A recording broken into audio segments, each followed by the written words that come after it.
the legend himself, Eddie Johnson, joins the show. Hey, Eddie, how you doing? How you doing, brother? Good. Yeah, you said Michigan State. You're probably thinking about when I hit that shot against Michigan State. But I'm fighting the Illini. I'm fighting the Illini, baby. I wish I had a T-shirt over here to show you. You know, Illinois beating Michigan State. Yeah. Let me ask you. I got a question for you right out the gate that I was holding. Chicago, Indiana, New York, L.A. probably revered to as the four states with the best hoopers. Where's Chicago at? Are they one? One. Ooh. You answer that real quick. I'm from Indianapolis, Indiana. First of all, appreciate you being on here. Legend. Tell us why Chicago number one and why you answered that so quickly. Well, first of all, Indiana is a suburb of Chicago, so I'll throw that out there. Wow. Gary, Indiana. I'm from Indianapolis, though. I'm from the city. I'm not from Gary. Yeah, I know, but Gary's just like a suburb. They hang out in Illinois more than they do down in Indianapolis. You know that. Y'all can have Gary. That's fine. No, we have the best, and I think the success in the NBA proves it.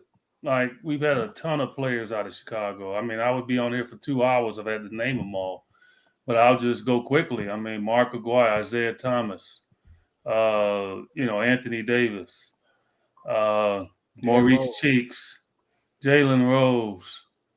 I mean, come on, man. It's not like our Chicago Summer League that we had in Chicago, and all due respect to New York, Rucker Park, and all that, I get it. But everyone came to play in our Summer League. That's before the NBA had their Summer League in Vegas. Like, everyone would come to play in that Summer League. It was just all pros. And so, yeah, I'll pitch Chicago against anybody, all due respect to all of them. LA's produced a lot of tremendous players. New York. Obviously, Indiana, they've had a few. Larry Bird, Shaun Kemp from Indiana, Glenn Robinson, Eric Gordon, Jeff Teague, George Hill. When you just said that means you ran out of names. George Hill, Greg Oden, number one. I'm the name now. A long list, sir. All due respect to Greg Oden, I don't think you want to. We talk about high school. If you talk, he was tremendous in high school. In Ohio. And without a doubt, he was tremendous in Jeff Teague, come on, Smitty. He named Hall of Famers. You name him role players. I start off with Larry the Legend. He can't give me one player better than Larry the Legend. I'll wait. Well, it all depends. I'll tell you this. I beat Larry. He beat Magic. Okay, and he beat Jordan. So what you saying? The most of anybody. I didn't say he was better than Larry. I just said he handed it to him. They beat them. So my point is, Larry got three more than two. Listen, all due respect to Larry Bird, I mean, he's one of my favorite players ever. But we said the most. We didn't say one. Okay. Right. That Randolph. I mean, I can keep going. Well, in that case, you can argue that North Carolina had the greatest players then, since it's Jordan over there. Right. Like you can't do that. Like, you can't do South Carolina, Smith, they got John, Zion, and KG. Like, come on. Every state has somebody. I named like 15 players, but it's I thought the question was who has the most. I think if you look up Basketball Reference, I think, you see top scores in the history of the game. I would surmise that it's more Chicago products on there and LA products on there than anybody. Let me ask you this, Eddie. Current landscape with the NIL and the transfer portal and everything that's going crazy right now in college athletics, the Wild Wild West, we could say. Does Eddie Johnson stay home and is he an Illini in this current landscape? I probably would have stayed at school because they probably would have paid me enough. I don't think they would have let anybody outbid them to let me go. And the reason why I say that, and it's not being, big-headed here, Illinois for a lot of years, they couldn't get anybody out of Chicago. And right before I got ready to come there, Audie Matthews was one of the first, but he wasn't a Chicago product. He was more of a suburban product near Chicago. But Audie Matthews went there. And then right after that, Levi Cobb and Neil Bresnahan went. And when those two guys went, and they were highly thought of, then it opened up the floodgates, I think, for people like me to look. And at that point in time, I was right after them. And I was on a high school team with Mark Aguirre, Skip Dillard. We were all on the same high school team. And, those two guys went to DePaul. I decided to stay in state, but I just didn't want to go in the city. And so I decided to go downstate to Illinois. And, at that point in time, I think I was an All-American going there. And I think, they hadn't gotten an All-American at that school in I don't know how long. And so it opened up the floodgates. And then you got after that, Nick Anderson, Ken Norman, just so many guys that started to go there. Man, I don't want to disrespect any of my guys. Kenny Battle, all these guys started to go there. You remember the Flying Illini, when they had that really tremendous team, Kendall Gill. That's when the floodgates opened. So for me, if the NIL was back in my day, I don't think they would have afforded to let me leave, because then it would have probably locked them out again in Chicago. So that's what I'm saying. Good point. What's your take on the current landscape? What are you seeing nowadays with these kids getting this money and how it is? I'm all for getting money and all that. I just thought the way that they're doing it now, it's turned to pay to play. It's not name, image, and likeness as it was intended to be, I think. What's your take now watching these youngsters get this money? And is it watering down the NBA? Because I think in college football, it's watering down the NFL, meaning that they're staying later, they're older, and I don't believe they're being developed like we once were. I think now it's watering down the professional levels of all sports, baseball included.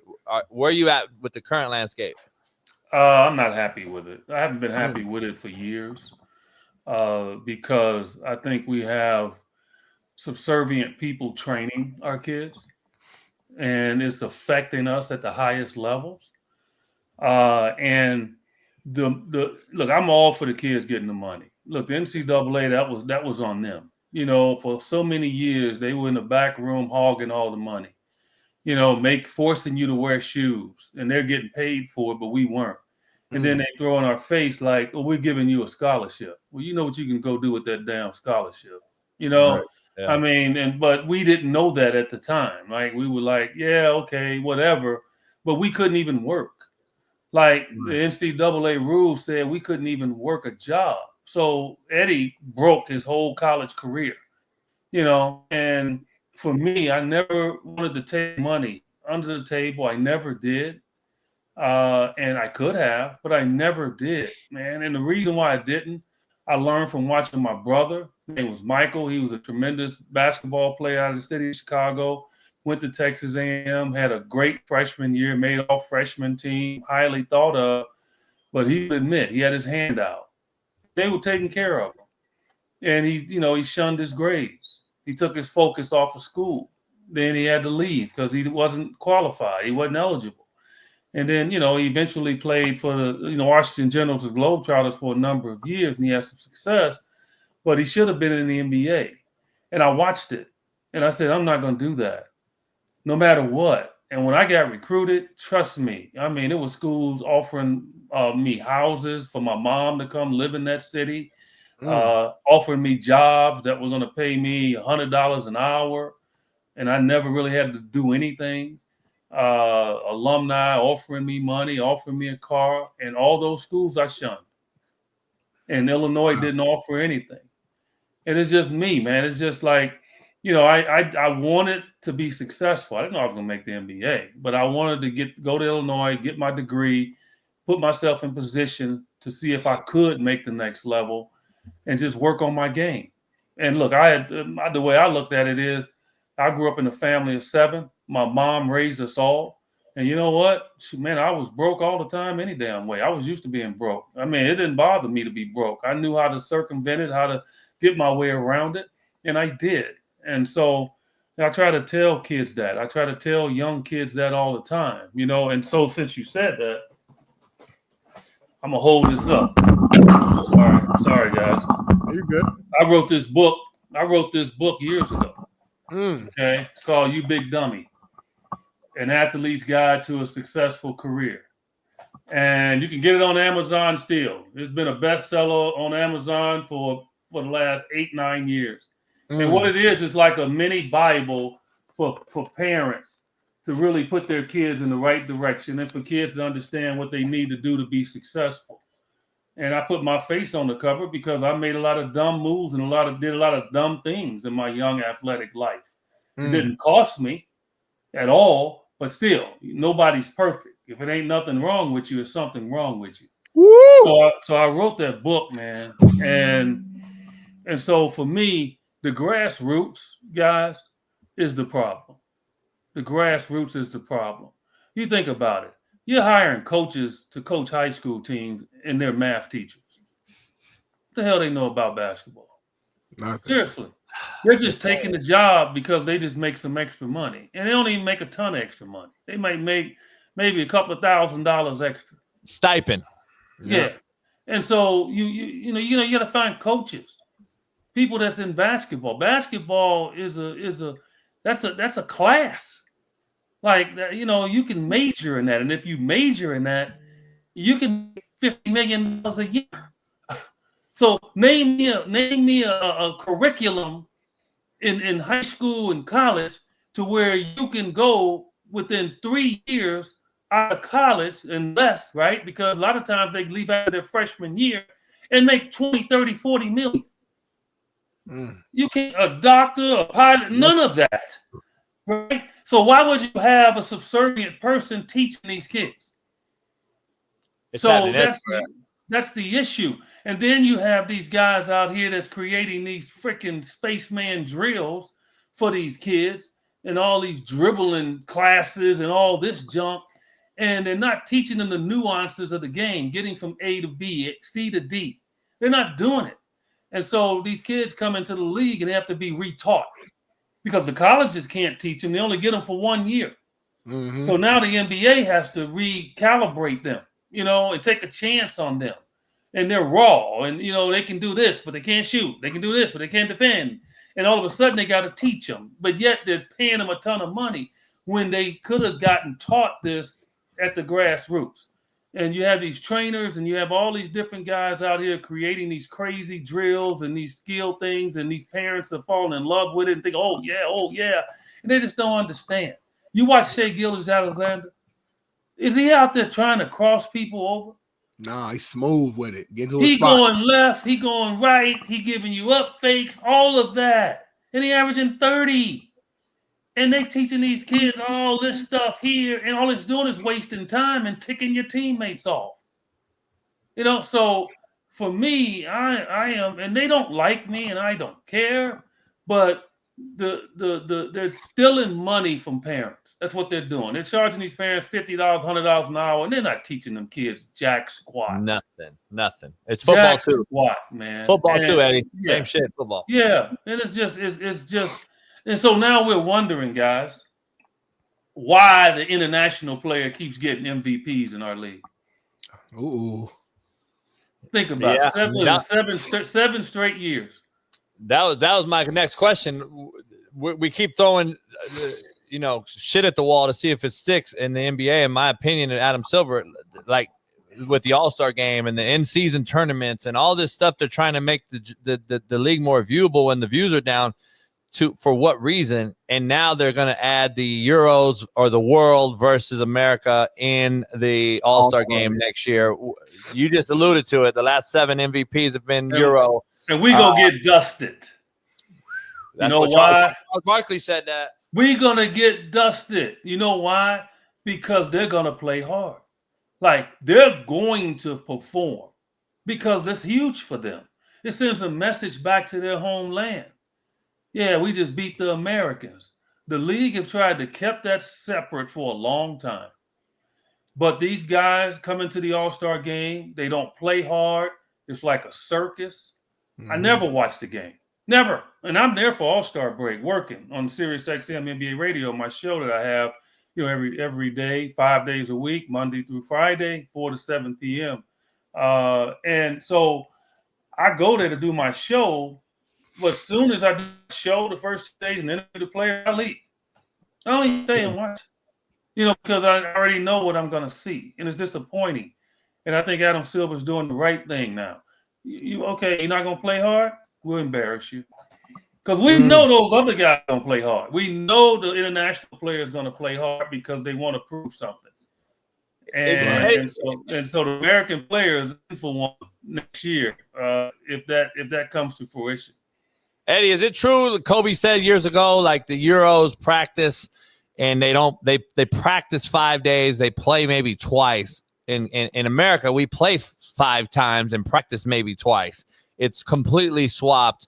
Fundamentals and the grassroots of the game is being taught over there, where over here it's AAU, obviously the street agent that I think you referred to. I call them street agents, these trainers who don't know anything out here screwing these kids for money and their parents. Usually a single mother that doesn't know better, who's trying to work 3 jobs and is like, oh, you're taking care of my baby. I know you can get my kid a D1 scholarship. All this BS that we hear. And they got a Santa Claus bag of tricks in their thing talking about sit down in a chair and shoot and all this crazy crap. And we're like, when are you going to do that in the game? Is that true to what you were saying? Are the Euros doing that over there compared to what we're doing here and just playing to show our athleticism versus fundamentals? The thing about that, and I spent a year over in Greece and over in Athens. I played for Olympiacos. It's kind of funny. I just got a phone call a few minutes ago. One of my buddies is over in Greece, and I told him before he left, I said, all you got to do is mention my name over there, and you'll get free dinners, and they'll love you. He didn't believe it. And he's been over there about 4 or 5 days. And he's texting me all the time. I said, man, I just got a free meal. Man, these people miss you. They love you because they're loyal over there in regards to their sports. And I had a tremendous year over there. I went over there in 94, 95. And one of the best years of my life playing over in Greece. And when I was over there, guys, and I'm not kidding you, and I'm a 35-year-old, I think, when I got there. We went 2-a-days for 9 months. Damn. We played twice a week. We went 2-a-days for 9 months. Now, when it first started happening, when I got there, I was like, okay, hold up now. I'm 35. In my young days, it wouldn't matter. I played 24 hours. I mean, my mom had to come get me off the court at 2 in the morning. It didn't matter. Right. But when you're 35 and you're having to do that, and then after about a month of having to go through it, I started to love it. And that's what I did, man. We get up, they get us up in the morning, either take us to a golf course or a track. We had to run. We had to go to the gym. We'd have to shoot. Then we come back like at night, we practice. And then, and then we play, like we scrimmage. We played. We played all the time. We scrimmaged hard. We played basketball. We took what we worked on in the morning and we actually scrimmaged. We played. And they didn't have unique books. They didn't recreate the wheel. They was over there reading John Wooden books. They just was doing the basic drills that I did when I was young, and went out there and played. The problem with our young kids now is they don't know how to balance when to work on their game and when to go play. And they lean too much to the go train on your game. Okay? It's almost like, guys, we can sit up and we can go watch Perry Mason or CSI, and we can just sit up there all day and watch it, right? Yeah. And then all of a sudden we go out in the street and we think we're CSI agents. Right? We think we're lawyers because we watch it all the time. I watched that last night. I promise you. Right. And see, and we'll argue with somebody that's actually a lawyer. Yeah. He went to school. He's been in courtrooms. He actually do this. Right. I have a sister, man, that she acts like she's a doctor.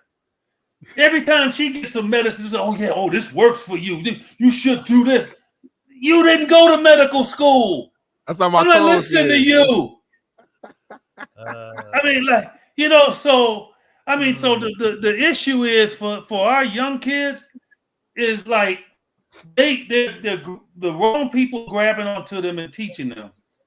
But also on top of that is the most pure thing to do is just go play. Like, I'll tell you guys, it's playing with the right people. Now, you got to play with the right people. I grew up in the city of Chicago, all ballers, right? Yeah. So I get up in the morning, and after I've watched the game the night before, and I grew up a Bulls fan, so I'm watching Bob Love, Chet Walker, back in the day, Norm Van Lier, Jerry Sloan, all those guys. And I'd go out there before everybody got there, and I'd try to remember like how Bob Love shot the ball. Chet Walker was like a pump fake guy, right? Jerry Sloan and Norm Van Lier played hard. They was aggressive. And I'd take that, and I'd be out on the court by myself, going down one time. Like one time I'm going down, man, I'm Kareem shooting a hook shot. I'm Dr. J trying to do this, right? And I'm trying stuff, and I'm working hard, though, right? Like the way you work hard is you go at game speed. Early in my life, I remember somebody told me, Eddie, whatever you do on the basketball court, you go at game speed. And I always remembered that. So I'd play one-on-one, really one-on-none by myself. And I'm out there on the court. And I'm working on my shot. I used to shoot from down here. And so I started watching the great shooters, man, John Havlicek and all those guys. And I saw that the release point is here, Eddie, not shooting it from the hip. You get it blocked all the time, right? So I'm working on that, developing my shot. And then, you know what? Everybody starts showing up at the court about 10, 11 o'clock. Already been out there 3 hours. Working. And now we're playing. Now I'm working on stuff. Right. Like all night, all day, playing 21. Like these kids don't do that now. They don't do it, man. Eddie, no disrespect. They don't know the Eddie Johnsons of the world, though, that paved the way. That's why I'm so animate about the respect factor. Smitty and I argue all the time that, Draymond Green and Baron Davis had a little podcast, and they talk about the respect of the elders and the lack thereof. As Draymond Green said, he's like, I don't respect the elders. And Baron Davis said, well, you have to. They paved the way for you to make hundreds of millions of dollars now in this league, regardless of what you think. But it's to what you just said, in my opinion, like the point of all the old heads think alike for some reason. I don't know why. It's ironic. But anyway, Smitty's young ass, 31 years old, he's like, two things could be true type of scenario. And I'm just like, man, I just think that the fabric of this game is being lost from what you just said. We're not doing that no more. And that's why it's a hard watch. We've had NBA players on this show the last few months that all are like, JB, I'm be honest, I channel surf now watching NBA games. It's so hard to watch. Is it hard to watch now? I know you mentioned the All-Star game, but are these finals or, four of the 5 games in the Western Conference finals were blowouts, 30-point games. Like, this is just not fun to watch anymore. The competition, just shooting threes. I don't know if the game and the fabric has been lost. Is it hard to watch for veterans like yourself?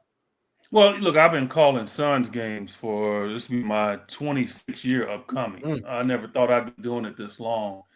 Shout out to you. It gets hard. And, look, analytic people will tell you they don't like me. They don't like me. I rip on analytics all the time. And they tell me I don't understand it. I'm like, I've been looking at numbers my whole career, but I look at the basic numbers, okay? If I shoot 10 for 20, that's 50%. Right. I don't want you to compute in their true shooting percentage just because you want to compute that the 3 is harder than a 2. I don't give a rat's ass about that. I want to see the ball go in. Yeah. So wherever, regardless I shoot it, I know I want to shoot close to 50%. And in the prime of my career, that's what I was doing. I was shooting high 40s, 48, 49. That's what I was shooting, okay, because I was a jump shot guy. That's what I did. And so for me, that I paid attention to that stuff. I didn't try. Nobody could put me in a corner and say, "Oh yeah, you just take those shots." Oh yeah, you shoot better on the right side of the floor. Man, go kick rocks. I shoot well from anywhere. And so for me, and analytic people try to, well, Eddie, we would allow that with you. No, you're not allowing it. You would have said something. And so the threes are an issue because it's taking away the beauty of the game. Now, the intentional foul has helped. The take foul, because now you can't do that. You remember a couple of years ago, guys just grabbed people, right? Yeah. So they taken that away, and we've seen more fast breaks. But the beauty of the game is hurting, and I'm always arguing this point. One, because they've really limited the and one. Now they're talking about a gather. Before, you see guys all the time, they're like they get attempting a shot and they got fouled, but they say they didn't gather to shoot. And I'm like, back when I played, you got fouled, you allow one more dribble to complete your shot. Right. And so those things are gone. But, look, the league is trying to make it better. Like, we do have two teams in these finals that I think play a balanced brand of basketball, right? Agreed. And it's amazing that these are the two teams that's left. Like, they'll shoot threes, but they don't shoot them like crazy. Like, Boston won a title last year. I don't think they'll win a title again shooting like they do from three. I think teams have caught up to that, and they've balanced their game out better. But yeah, the teams that take a ton of threes trying to emulate, what Boston did last year, I just think it's a mistake, man. Three is more than a two. Yeah. But a two is worth more than a brick three. Like, so come on, right. Man. So yeah, so that bothers me. It does. I played the game all around, and Draymond saying what he says, maybe Draymond should have been out on the court longer to be able to work on that jumper. Now he's been fortunate to be able to make a ton of money based on what he does, okay? And based on playing with Steph Curry. He needs to get Steph Curry 20%, 30% of his money. Man, because if it wasn't for Steph, Draymond could be a guy. He would have probably made some money, but he wouldn't be making the money he's making, because most teams wouldn't have been able to live with him in the way that he plays because he can't score. We had Chris Childs and Samaki Walker on. They said exactly what you just said. He's like, he should be paying Steph Curry, and he should be telling Steph, "I'm sorry for not being a better shooter because we may have won a few games against Minnesota when Steph went down." But let me ask you something. So your maturation process from high school, inner city Chicago, you get to Illinois, and you play for a legend in Lou Henson, and he passed away, rest in peace. What did he mean to you as far as the maturation process and growing, and what he meant to you as far as the game itself? How much did you learn from that tutelage? Man, look, if it wasn't for him, I wouldn't have made the NBA. Sometimes you have to be humble in certain parts of your life. And like I said, I went to Illinois, All-American. I was the number one player. I was the most valuable player out of the state of Illinois my senior year, traveling all over the world, playing with Magic and all-star games and all of that as a high schooler. And so when I decided to go to Illinois, it was a lot of hoopla and everything, about me coming there. And so when I got there, we were, doing our, up and down playing before the season started, before practice started in October. And I'm just getting my butt knocked around. I was 185 pounds, 6'7". That Illinois team at that time was a veteran team. I think it was only 3 freshmen on that team that came over. And I was probably the smallest one of all of them. And I remember Lou Henson walking over to me. Eddie, that's how he talked. Eddie, you can shoot the ball, but it's hard to shoot when you're always on your back. And, I soak in anything somebody has something to say to me about basketball. They might not know it a lot of the times, but I take it to heart. I truly do. And it didn't hurt me. It just alarmed me. And so my freshman year, I might have played 15 minutes, 14 minutes a game. I didn't play much at all. People labeled it like a disappointment. People thought I would transfer because Mark Aguirre, who was going to come to Illinois with me, he and Skip Dillard, once they saw that Lou wasn't playing me, they said, no, we're going to DePaul. And they went to DePaul, and they had success at DePaul. And they tried to get me to transfer. And I told them, I said, no. I said, he's right. I got to get stronger. Yeah. And so I went to our weight coach. His name was Coach Kroll at the University of Illinois. I said, Coach, I'm going to live in this weight room. I said, you're not going to get a complaint out of me. I will be here 5 days a week. We do legs a couple of days. We do arms. You run me. You stretch me. I will be here. And after the season, that's exactly what I did. I didn't go home. I stayed there, went to summer school, bored to death out of my mind because it's a college town. So everybody's gone. And here I am still in school. Yeah. And when those dudes came back, I was 225 chiseled. Damn. Eddie, like, what, 40 pounds. Dang. I can't believe it. I didn't even know at the time, but I don't want to keep you. I want to ask you one thing to your point right there. The kids now, and that's what I meant earlier when I was like, when I got into the game, but the kids now, respectfully, they don't know Eddie Johnson. They don't even know who Shaun Kemp. They don't know any of this. To your point of, I mimicked the guy. I watched him shoot, and I took my shot from here to here because of player X, Y, and Z. These cats now are getting paid so much money in college, but they don't even know they're greats at their own position. No. We've talked to football players, and I'm asking when I was coaching them, I'm like, you don't know who Eric Dickerson is? You don't know who Bo Jackson is? These kids have no clue. And it's like the investment in the actual profession to me has become so lackluster because all they want is gimme, gimme, gimme. And they don't want to give anything anymore. And I think that's what's kind of ruining the game to that point. That's what I was trying to make. But my last question is, Eddie, real quick, the Supersonics, obviously some great teams you played on. You think Seattle gets a team back? Yeah, they'll get a team. Vegas will get a team. I think those are the two cities. I mean, I'm not saying it definitively, but in my heart, that's what's going to happen. The league can't have expansion and don't put a team back in Seattle. That's a great fan base up there. And then Vegas obviously is the new place. The league allows gambling now. So in the past, they probably wouldn't have gone to Vegas because of that. But now it's a part of sports. Yeah. And so Vegas will have a team and Seattle. So, yeah, I think it's a couple of years away. Also, the league is developing an NBA over in Europe. So it's going to be basketball is huge, man. Obviously, soccer will always be the number one sport in the world, but basketball is second.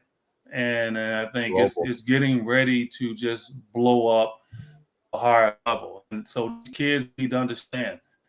There's going to be millions and millions of kids trying to play this game. And if you don't work on your game, and you get attached to the wrong person teaching you, you got to know that he's messing up your opportunity to get generational money.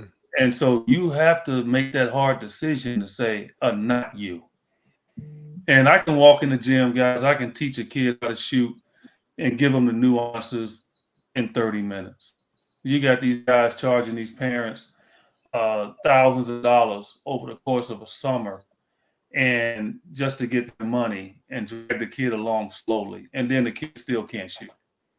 Wow. So that's part of it. They don't like me. I don't care. I love the game. I've trained kids forever. I've trained a lot of NBA players in high school.